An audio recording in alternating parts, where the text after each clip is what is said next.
নমস্কাৰ শিক্ষাৰ্থীসকল ই কক্সাৰ এটা নতুন ভিডিঅ'লৈ তোমালোকক স্বাগতম জনাইছো মই তোমালোকৰ জ্যোতি বাইদেউ আজি আমি পঢ়িম সম্পদ পাঠৰ পাঠভিত্তিক অনুশীলনীত থকা প্ৰশ্নসমূহ ছাত্ৰ-ছাত্ৰীসকল তোমালোকৰ পাঠৰ পিছফালে কিছুমান প্ৰশ্ন দেখা পাইছা এই প্ৰশ্নসমূহ আজি আমি আলোচনা কৰিম যাতে তোমালোকে পাঠৰ ওপৰত ধাৰণা আৰু ভালদৰে হয় ঠিক আছে গতিকে আমি পাঠৰ মাজলৈ যাওঁ আহাচোন প্ৰথম প্ৰশ্নটো কি দিছে চাও আহাচোন প্ৰথম প্ৰশ্ন দিছে সম্পদ বুলিলে কি বুজা সম্পদৰ প্ৰধান ভাগ কেইটা আৰু কি কি সম্পদ বুলিলে আমি কি বুজো সম্পদ হৈছে আমি দৈনন্দিন জীৱনৰ প্ৰয়োজন পুৰাবলৈ বিভিন্ন সামগ্ৰী বা দ্ৰব্যৰ প্ৰয়োজন হয় মানুহৰ এনে প্ৰয়োজন পুৰাবৰ বাবে উৎসৰ পৰা আহৰণ কৰিব পৰা দ্ৰব্য বা সামগ্ৰীসমূহে হ'ল সম্পদ ঠিক আছে এতিয়া সম্পদক আমি প্ৰধানকৈ তিনিটা ভাগত ভাগ কৰিব পাৰো প্ৰাকৃতিক সম্পদ মানৱ সম্পদ আৰু মানৱ সৃষ্ট সম্পদ ঠিক আছে প্ৰাকৃতিক সম্পদ যিবোৰ আমি প্ৰকৃতিৰ পৰা পাওঁ মানৱ সম্পদ যিবিলাক মানুহে গৈ পেলাই নিজকে সম্পদ ৰূপত পৰিণত কৰে হেয়াই হৈছে মানৱ সম্পদ আনহাতে মানৱ সৃষ্ট সম্পদ হৈছে যিবোৰ মানুহে সৃষ্টি কৰা সম্পদ হয় হেবিলাকে হৈছে মানৱ সৃষ্ট সম্পদ গতিকে 2 নম্বৰ প্ৰশ্নটো চাও আমি মানৱ হৈছে শ্ৰেষ্ঠ জৈৱিক সম্পদ যুক্তি দৰ্শাই লিখা এসমান শব্দৰ ভিতৰত লিখিব দিছে শাৰীৰিক বা মানসিক কোনো উৎপাদনমূলক কাম কৰিবলৈ সক্ষম ব্যক্তিসকলক মানৱ সম্পদ বুলি কোৱা হয় আমি যেতিয়া মানুহ এজনে শাৰীৰিক বা মানসিকভাৱে কোনো উৎপাদনমুখী কাম কৰিবলৈ সক্ষম হয় তাৰ মানে মানুহজনৰ কিছু কামে মানুহজনক উৎপাদনমুখী কৰি তোলে আৰু লগতে আৰ্থিক লাভালাভ হয় সেই মানুহজনে হৈছে মানৱ সম্পদ ঠিক আছে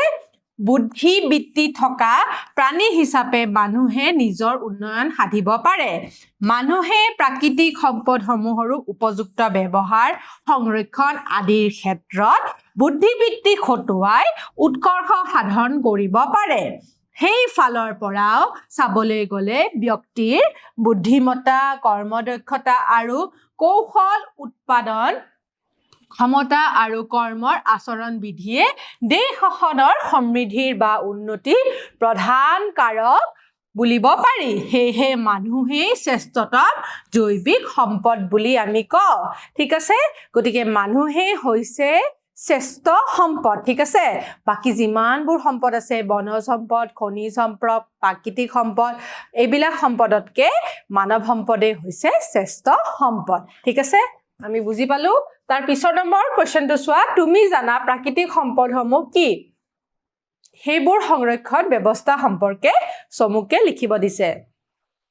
এতিয়া আমি যদি সম্পদৰ কথা কওঁ আমি সম্পদবিলাক ভাগ কৰিব পাৰো হয়নে কিছুমান আমি বেলেগ বেলেগ ধৰণত ভাগ কৰিব পাৰো এই বিতৰণবিলাক আমি জানো এই নৱীকৰণক্ষম সম্পদ অনৱীকৰণক্ষম সম্পদ জৈৱিক অজৈৱিক হয়নে মনত আছে নহয় তোমালোকৰ আমি কিদৰে লিখিম চাও আহা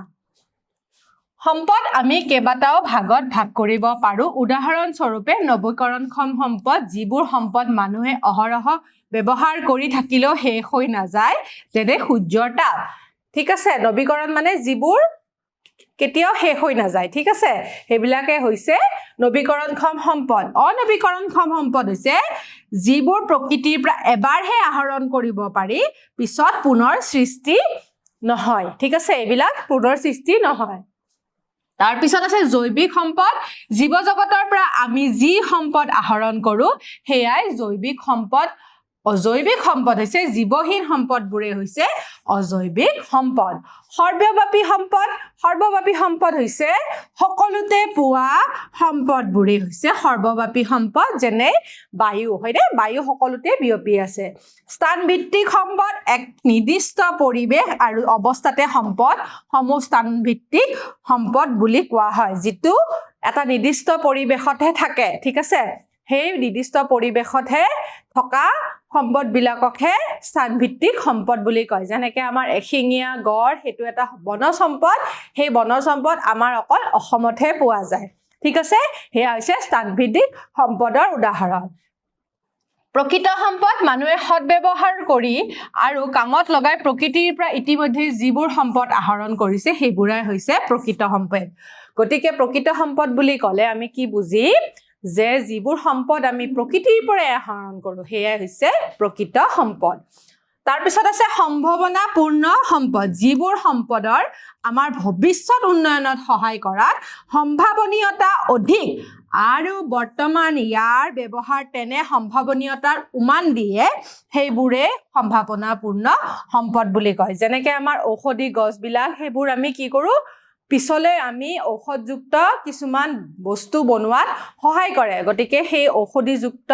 উদ্ভিদবিলাক হৈছে সম্ভাৱনাপূৰ্ণ সম্পদ ঠিক আছে আমি এনেকুৱা ভাগবিলাক গম পালো এই ভাগৰ জৰিয়তে আমি কিছুমান সম্পদ ইয়াৰ ভাগবিলাকত পৰে বুলি আমি গম পালো ঠিক আছে গতিকে নৱীকৰণক্ষম সম্পদৰ সংৰক্ষণ নকৰিলেও হয় কাৰণ ই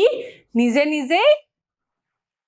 নৱীকৰণ হৈ থাকে আৰু ই অহৰহ আমাৰ প্ৰকৃতিৰ মাজত আমি পাওঁ ঠিক আছে ই কেতিয়াও শেষ নহয় কিন্তু বাকি ভাগসমূহৰ প্ৰতিটো সম্পদ সংৰক্ষণ কৰাটো অতি জৰুৰী হৈ পৰিছে যিদৰে পানী মাটি বায়ু এইবোৰ দিনক দিনে প্ৰদূষিত হৈ পৰিছে গতিকে এইবোৰক ৰক্ষণাবেক্ষণ দিয়াটো আৰু প্ৰদূষণমুক্ত কৰিবৰ বাবে ব্যৱস্থা কৰিব লাগিব গতিকে আমি গম পালো আমাৰ যিবিলাক পানী মাটি বায়ু ঠিক আছে লগতে আমাৰ খনিজ সম্পদ বনজ সম্পদ সেইবিলাক প্ৰাকৃতিক সম্পদো আমি ৰক্ষণাবেক্ষণ দিয়া আৰু উচিত ব্যৱহাৰ কৰাটো অতি জৰুৰী হৈ পৰিছে এতিয়া তোমালোকে চোৱা প্ৰাকৃতিক সম্পদ সংৰক্ষণৰ বাবে আমি তিনিটা সম্পদৰ কথা ইয়াতে আলোচনা কৰিব ওলাইছো এই তিনিটা সম্পদ হৈছে পানী শক্তি আৰু ভূমি ঠিক আছে এই পানী শক্তি আৰু ভূমি আমি কিদৰে সংৰক্ষণ কৰিব পাৰো পানী হৈছে বৰষুণৰ পানী জমা কৰি পুনৰ ব্যৱহাৰ কৰিব পাৰো ঘৰুৱা আৰু ঔদ্যোগিক উভয় ক্ষেত্ৰতে পানী ব্যৱহাৰত মিতব্যয়ী হোৱাটো দৰকাৰ হৈ পৰিছে মানে আমি ঘৰুৱা আৰু ঔদ্যোগিক ক্ষেত্ৰত পানীটো ব্যৱহাৰ কৰোঁতে অলপ চিন্তা কৰি ব্যৱহাৰ কৰিব লাগে ঠিক আছে তাৰপিছত শক্তি সংৰক্ষণৰ কথা কৈছে শক্তি আমি কিদৰে ব্যৱহাৰ কৰিব পাৰো হেতুৰ বিষয়ে লিখা আছে সৌৰ শক্তি পৰমাণু শক্তি আদি বৈকল্পিক শক্তি সম্পদক দৈনন্দিন প্ৰয়োজনীয় শক্তি হিচাপে ব্যৱহাৰ কৰিব দিছে যেহেতু আমি জানো যে পানী ব্যৱহাৰ কৰি আমি বিদ্যুৎ শক্তি উৎপাদন কৰো গতিকে তাৰ পৰিৱৰ্তে বিকল্প শক্তি হৈছে আমাৰ কি সৌৰ শক্তি ঠিক আছে তাৰপিছত পৰমাণু শক্তি এইবিলাক শক্তি আমি ব্যৱহাৰ কৰিবৰ কাৰণে আগবাঢ়িব লগা হৈছে কি এতিয়া আমি জানোৱে আমাৰ ইয়াতে সৌৰ শক্তি ব্যৱহাৰ কৰা আৰম্ভ কৰা হৈছে দেখিছা নহয় তোমালোকে শক্তি আহৰণৰ ইন্ধনৰ অপব্যয় নকৰিবলৈ দিছে এতিয়া এই শক্তিবিলাক আছে যে আমাৰ এই শক্তিবিলাকত কি কৈছে ইন্ধনৰ ব্যৱহাৰ কৰিবলৈ মানা কৰিছে অপব্যয় কৰিবলৈ মানা কৰিছে উত্তম কৰ্মক্ষম ইন্ধন ব্যৱহাৰ কৰিব দিছে যথাসম্ভৱ কম পৰিমাণৰ জীৱাশ্ম ইন্ধন ব্যৱহাৰ কৰিব দিছে তাৰমানে জীৱাশ্ম ইন্ধন বুলি কোৱাৰ লগে লগে আমি জানো আমাৰ খনিজ সম্পদবিলাক হয়নে যিদৰে আমাৰ পেট্ৰল ডিজেল হয়নে এইবিলাক আমাৰ ব্যৱহাৰ কৰিবলৈ মানা কৰিছে ভূমি সংৰক্ষণৰ বাবে আমি কি কৰিব পাৰো প্ৰাকৃতিকভাৱে মাটিৰ উৰ্বৰতা বৃদ্ধি কৰা প্ৰয়োজনীয় খাদ্য শস্য উৎপাদন কৰিব লাগিব গতিকে আমি এনেকুৱা কিছুমান শস্য উৎপাদিত কৰিব লাগিব যি শস্যই মাটিৰ উৰ্বৰতা শক্তিটো বৃদ্ধি কৰে ঠিক আছে তাৰ পিছত কি কৈছে ভূমিক্ষয় প্ৰতিৰোধী উদ্ভিদ ৰোপণ কৰিব দিছে তাৰমানে যিবোৰ উদ্ভিদে ভূমিবিলাক ধৰি ৰাখিবৰ কাৰণে সুবিধা কৰে ঠিক আছে সেই উদ্ভিদবিলাক ৰোপণ কৰিবৰ কাৰণে কৈছে যাতে তাৰ মানে ভূমিবিলাক ক্ষয় হৈ নাযায় ভূমি ক্ষয়বিলাক প্ৰতিৰোধ কৰিব পাৰি ঠিক আছে তাৰ পিছত আমি 4 নম্বৰ প্ৰশ্নটো চাওঁ দীৰ্ঘম্যাদী উন্নয়ন বুলিলে কি বুজা দীৰ্ঘম্যাদী উন্নয়ন কিয় প্ৰয়োজন হৈছে হেতু লিখিব দিছে মানুহৰ জীৱনৰ প্ৰয়োজনীয়তা বৰ্তমান আৰু ভৱিষ্যত উভয়তে পুৰাব পৰা ব্যৱস্থা হ'ল দীৰ্ঘম্যাদী উন্নয়ন আমাৰ দৈনন্দিন কাম-কাজত ব্যৱহাৰ হৈ থকা যিবোৰ সম্পদ আছে সেইবোৰ সীমিত হয় গতিকে নৱীকৰণক্ষম সম্পদবিলাক কি হয় আমাৰ সীমিত নহয় অসীম হয় কিন্তু বাকি যিবিলাক ভাগ আমি দেখিছিলো সেই প্ৰতিটো ভাগৰে সম্পদবিলাক কি হয় সীমিত হয় গতিকে এইবিলাক আমি ব্যৱহাৰ কৰোতে গুৰুত্ব দিব লাগিব যাতে এই সম্পদবিলাক শেষ হৈ নাযায় আমি বচাব পাৰো আমাৰ দৈনন্দিন কাম-কাজত ব্যৱহাৰ হৈ থকা প্ৰায়বিলাক সম্পদ সীমিত অৰ্থাৎ এইবোৰ অবিৰতভাৱে ব্যৱহাৰ কৰি থাকিলে পৃথিৱীৰ পৰা নিশেষ হৈ যোৱাৰ সম্ভাৱনা থাকে গতিকে সম্পদবোৰ আমাৰ হাতত উপলব্ধ হৈ থকা অৱস্থাতে সেই বিষয়ত চিন্তাৰ চৰ্চা কৰাৰ স্থল আছে আনকি সম্পদৰ উপযুক্ত ব্যৱহাৰ আৰু বিতৰণ নহলে উঠি অহা প্ৰজন্মই সেই সম্পদৰ সুবিধাখিনিও নোপোৱাৰ সম্ভাৱনা অধিক হৈ আছে গতিকে আমি এই সম্পদবিলাক ভালদৰে বচাব লাগিব আৰু তাৰ ৰক্ষণাবেক্ষণ দিয়াটো দৰকাৰী হৈ পৰিছে এইবোৰ বিষয় চালি জাৰি চাই ক'ব পাৰি যে সম্পদ সংৰক্ষণৰ বাবে দীৰ্ঘম্যাদী উন্নয়নৰ প্ৰয়োজনীয়তা আছে গতিকে দীৰ্ঘম্যাদী উন্নয়ন মানে হৈছে পিছলে আমি চিন্তা কৰিব লাগিব পৰিকল্পনা কৰিব লাগিব এইবিলাক কিদৰে আমি ইতিয়া সঞ্চয় বা ভালদৰে ব্যৱহাৰ কৰি পেলাই আমি পিছলে বচাই থব পাৰিম সেই বস্তুটো গুৰুত্ব দিব লাগিব গতিকে দীৰ্ঘম্যাদী উন্নয়নৰ পৰিকল্পনা কৰাটোৰ প্ৰয়োজনীয়তা আহি পৰিছে ঠিক আছে এবাৰ আমাক পাৰ্থক্য লিখিব দিছে নৱীকৰণক্ষম সম্পদ আৰু অনৱীকৰণক্ষম সম্পদৰ ঠিক আছে নৱীকৰণক্ষম সম্পদ যিবোৰ সম্পদ মানুহে অহৰহ ব্যৱহাৰ কৰি থাকিলেও শেষ হৈ নাযায় তেনে সম্পদক নৱীকৰণক্ষম সম্পদ বোলে যেনে মাটি পানী বায়ু ঠিক আছে তাৰ পিছত অনৱীকৰণক্ষম সম্পদ হৈছে অনৱীকৰণক্ষম সম্পদ প্ৰকৃতিৰ পৰা এবাৰ আহৰণ কৰাৰ পিছত পুনৰ সৃষ্টি নহয় আৰু প্ৰকৃতিয়ে এইবোৰ পুনৰ উৎপাদন নকৰে যেনে খনিজ পদাৰ্থ তাম লো জীৱাশ্ম ঠিক আছে তাম জীৱাশ্ম বুলি কোৱাৰ লগে লগে আমি গম পালো পেট্ৰল ডিজেল এইবিলাক যিবিলাক আমাৰ খনিজ তেল ঠিক আছে সৰ্বব্যাপী সম্পদ আৰু স্থানভিত্তিক সম্পদ গতিকে ইয়াৰে পাৰ্থক্য লিখিব দিছে কি হ'ব চোৱাচোন সকলোতে পোৱা সম্পদবোৰক সৰ্বব্যাপী সম্পদ বোলে যেনে বায়ু এক নিৰ্দিষ্ট পৰিৱেশ আৰু অৱস্থাত স্থানভিত্তিক সম্পদসমূহ পোৱা যায় যেনে লুৰ আকাৰ তাৰপিছত তাম আৰু কয়লা গতিকে সৰ্বব্যাপী সম্পদবিলাক আমাৰ সকলোতে থাকে আনহাতে স্থানভিত্তিক বিলাক কি কৈছে একটা নিৰ্দিষ্ট পৰিৱেশ আৰু অৱস্থাতহে থাকে ঠিক আছে প্ৰকৃত সম্পদ আৰু সম্ভাৱনাপূৰ্ণ সম্পদ ইয়াৰ পাৰ্থক্য আমি কিদৰে লিখিম মানুহে সদ্ব্যৱহাৰ কৰি আৰু কামত লগাই প্ৰকৃতিৰ পৰা ইতিমধ্যে যিবোৰ সম্পদ আহৰণ কৰিছে সেয়া হৈছে প্ৰকৃত সম্পদ যেনে কয়লা পেট্ৰলিয়াম ইউৰেনিয়াম আদি যিবোৰ সম্পদে আমাৰ ভৱিষ্যত উন্নয়নত সহায় কৰাৰ সম্ভাৱনা অধিক আৰু বৰ্তমান ইয়াৰ ব্যৱহাৰে তেনে সম্ভাৱনীয়তাৰ উমান দিয়ে তাক সম্ভাৱনাপূৰ্ণ সম্পদ বোলে যেনে বনৌষধি ক্ষেত্ৰত থকা সম্ভাৱনা ঠিক আছে তাৰ পিছত চাওঁচোন শুদ্ধ উত্তৰটো বাছি উলাব দিছে সম্পদ হ'বলৈ হলে তলৰ কোনটো প্ৰাসংগিক নহয় গতিকে সম্পদ হ'বলৈ আমাৰ কোনটো প্ৰাসংগিক নহয় উদিছে পৰিমাণ প্ৰয়োজন পুৰাব পৰা সামগ্ৰী ব্যৱহাৰৰ বাবে উপযোগী গতিকে ইয়াৰে হৈছে পৰিমাণটোৱে হৈছে শুদ্ধ উত্তৰ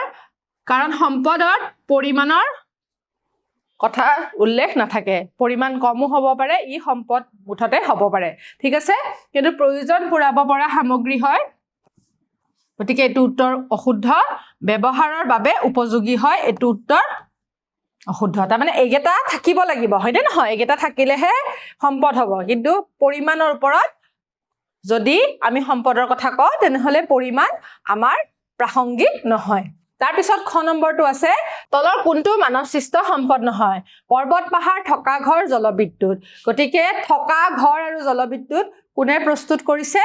আমাৰ মানৱসৃষ্ট পৰিৱেশ হয় গতিকে মানৱসৃষ্ট সম্পদ বুলি ক'লে আমি থকা ঘৰ আৰু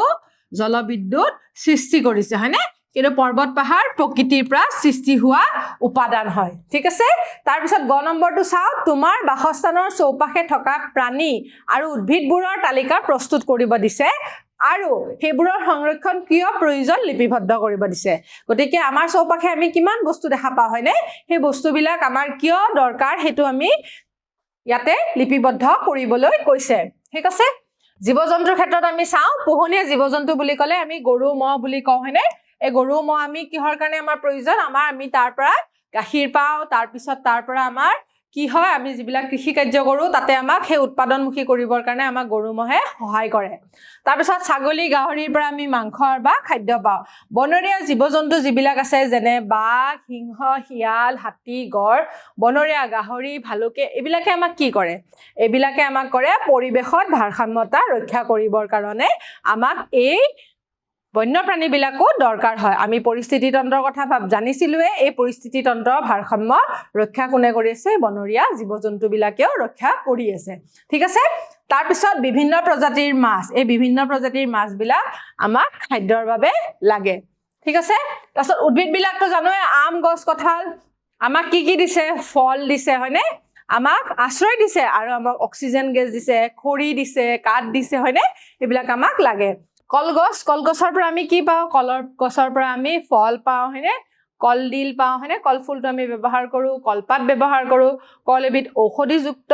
গছ হয় গতিকে কলৰ প্ৰতিটো অংশই আমাৰ দৰকাৰী হয় ঠিক আছে তাৰপিছত হালধি নিম নৰসিংহ আমি আমাৰ বাৰীতে দেখা পাওঁ হয়নে নহয় এইবিলাক আমাৰ কিয় লাগে এতিয়া কেঁচা হালধি আমি কিহৰ কাৰণে ব্যৱহাৰ কৰোঁ আমাৰ কেঁচা হালধি আমাৰ ঔষধ প্ৰস্তুতকৰণৰ কাৰণে লাগে খাদ্যৰ বাবে লাগে আমাক কি কৰে এইবিলাকে আমাক শক্তিশালী কৰি তোলে হয়নে নিম গছ নৰসিংহ এইবিলাক আমাৰ খাদ্যবাসত আমি ব্যৱহাৰ কৰোঁ ঠিক আছে তাৰপিছত নাহৰ চুম হুলুং তাৰপিছত মকাই ইউক্লিপটাছ এইবিলাক আমাক কিহৰ কাৰণে লাগে আমাক লাগে কাঠ খৰি জীৱ জন্তুৰ আশ্ৰয়স্থল সা সামগ্ৰী নিৰ্মাণ আৰু তাৰ পৰা আমি কি পাওঁ বাবে কাঠ পাওঁ ঠিক আছে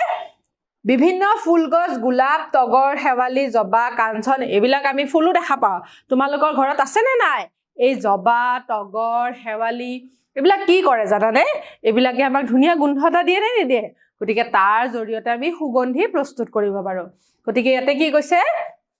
সৌন্দৰ্য বৰ্ধন আৰু সুগন্ধি দ্ৰব্য প্ৰস্তুত কৰিবৰ কাৰণে এইবিলাক ফুল গছো আমাক দৰকাৰ গতিকে ছাত্ৰ ছাত্ৰীসকল এই চাৰ্টখনৰ জৰিয়তে আমি গম পাইছো আমাৰ পৰিৱেশত থকা যিবোৰ বস্তু আছে হয়নে সেই বস্তু আমাৰ কিমান কামত ব্যৱহাৰ হয় গতিকে তোমালোকে বুজি পালা নহয় ইয়াৰ পৰা আমি ইয়াকে বুজি পাওঁ এইবিলাক আমি সংৰক্ষণ কৰাটো অতি দৰকাৰী যাতে এইবিলাকৰ পৰা আমি কিছুমান বস্তু ভালদৰে পাওঁ যিবিলাকে আমাক সহায় কৰে গতিকে ছাত্ৰ ছাত্ৰীসকল আশা ৰাখিছো তোমালোকে এই পাঠৰ জৰিয়তে অনুশীলনীত থকা প্ৰশ্নসমূহ ভালদৰে বুজি পাইছা তোমালোকে নিজৰ টোকা বহীত এই প্ৰশ্নসমূহ ভালদৰে লিখি লবা তোমালোকৰ ছাৰ বাইদেউকো দেখুৱাবা আৰু ভিডিঅ'বিলাক ভালদৰে চাই পেলাই বুজিবলৈ চেষ্টা কৰিবা আশা ৰাখিছো তোমালোকে এই ভিডিঅ'ৰ জৰিয়তে উপকৃত হৈছা অহা ক্লাছত এটা নতুন পাঠ লৈ তোমালোকৰ মাজলৈ আকৌ আহিম তেতিয়ালৈ সামৰিছো ধন্যবাদ